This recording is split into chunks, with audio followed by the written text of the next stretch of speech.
When I was a kid, I was paralyzed by the dark.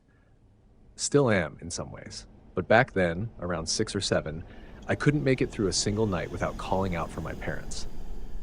I was sure something was waiting in the shadows, under my bed, behind my closet door, maybe even pressed against the glass of my bedroom window. Shapes danced in the corners, faces flickered in the shadows, and even the soft hum of a nightlight couldn't quiet the dread crawling in my gut. My parents did their best. They checked under the bed, opened the closet, even left my door cracked so I could hear the TV in the living room. But none of it helped. When the fear got too big to hide from, I'd run down the hallway screaming, waking up the whole house. My brother and sister were not amused.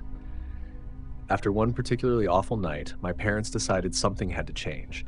They knew I was too young to reason with, so they got creative.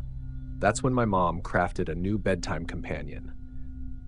Nibbles. She pieced him together from scraps and cast-offs, old socks, bits of felt, some spare buttons. She said he was a guardian stitchling, sewn together just for me, with the special job of scaring away the things I was afraid of. He was weird-looking, no doubt. Button eyes that didn't match, one floppy ear, arms made from a pair of my sister's leggings, and a wide-stitched mouth with jagged little fabric triangles that looked like teeth. I didn't care how strange he looked. I loved him instantly. Every night, Nibbles would sense where the scary stuff was hiding, and I'd place him there to guard it. Closet, he stood guard. Under the bed, down he went. If the window felt unsafe, I'd prop him up against the glass, and when I dreamed, he came with me.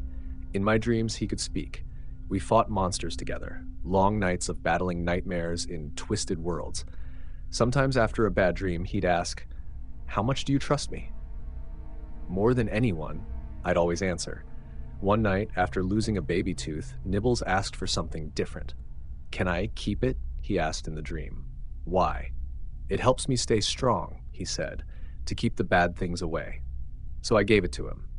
The next morning, my mom mentioned the tooth fairy must have missed her stop. I just smiled and said nothing.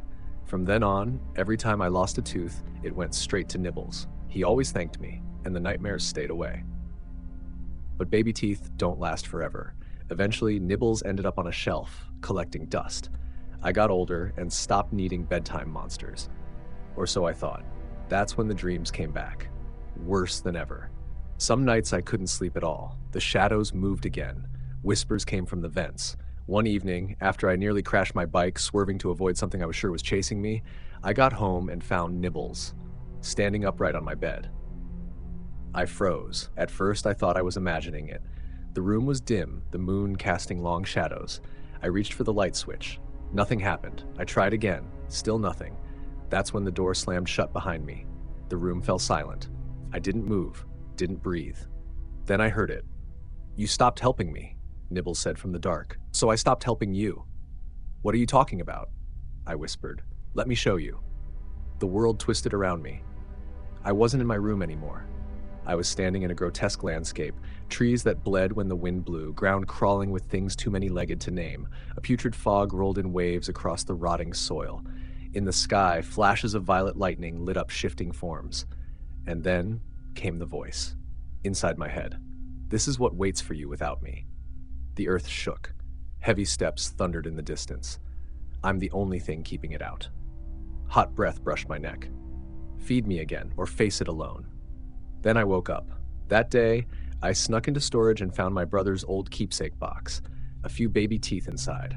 I offered them to Nibbles. That night, the shadows stayed still. Over the years, I found other ways to keep him fed. My sister's loose teeth, bits of bone from roadkill. Once, I pulled a shark tooth from a necklace at a thrift shop. Anything to keep the dreams away. Nibbles changed. He started moving on his own, even when I wasn't around. Rearranging things, watching. His body grew firmer. His eyes started to gleam like glass. Sometimes his mouth twitched when I wasn't looking. But I couldn't throw him away. I knew what would happen. Now I'm 22. I live alone, have a steady job. I wear dentures now. The real teeth? They're long gone. And Nibbles is hungry again. The nightmares are creeping back in. The air feels heavier at night. Tonight, walking through an alley, I passed a man digging through a dumpster.